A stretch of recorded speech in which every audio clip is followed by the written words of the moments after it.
মারা গিয়েছে, শফিক নাকি আমাদের মাঝে নাই, শফিক মারা গিয়েছে, এই ধরনের ভিডিও অনারকুল ইউটিউবে ফেসবুকে পোস্ট হতেই থাকছে।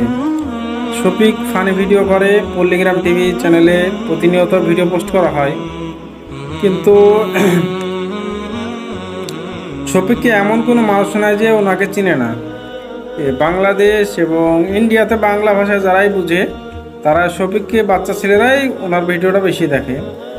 তো এই ধরনের ভিডিও মানুষের ছাড়া, বিভ্রান্ত করা, যদি শফিক মারা যেত তো পল্লিগ্রাম টিভিতে ছাড়া হতো। আর এটা বালেশ্বরে যে ট্রেনের ঘটনা ঘটেছে, এই ঘটনা নিয়েই ভিডিও একটা বানিয়েছিল শফিকরা। তো সেই ঘটনা নিয়ে একদম যে অরিজিনালি অন্য একটা কোন কন্টেন্ট ক্রিয়েটর এই ভিডিওটা ছাড়িয়েছে, দিয়ে একদম এই বিষয়টা নিয়ে বিশালই ভাইরাল। তো আসলে এটা না, শফিক মারা যায়নি, শফিকের কিছু হয়নি, এটা একদম মিথ্যা কথা, শফিকের কিছু হয়নি। আপনারা তো দেখতে পাচ্ছেন পল্লিগ্রাম টিভিতে প্রতিনিয়ত ভিডিও পোস্ট করা হচ্ছে শফিকের। এই ধরনের মানুষকে বিভ্রান্ত করবেন না, আর এই ধরনের ভিডিও আর পোস্ট করবেন না। আর এই বিনীত অনুরোধ, এই ভিডিওটা অবশ্যই সকলের কাছে শেয়ার করবেন।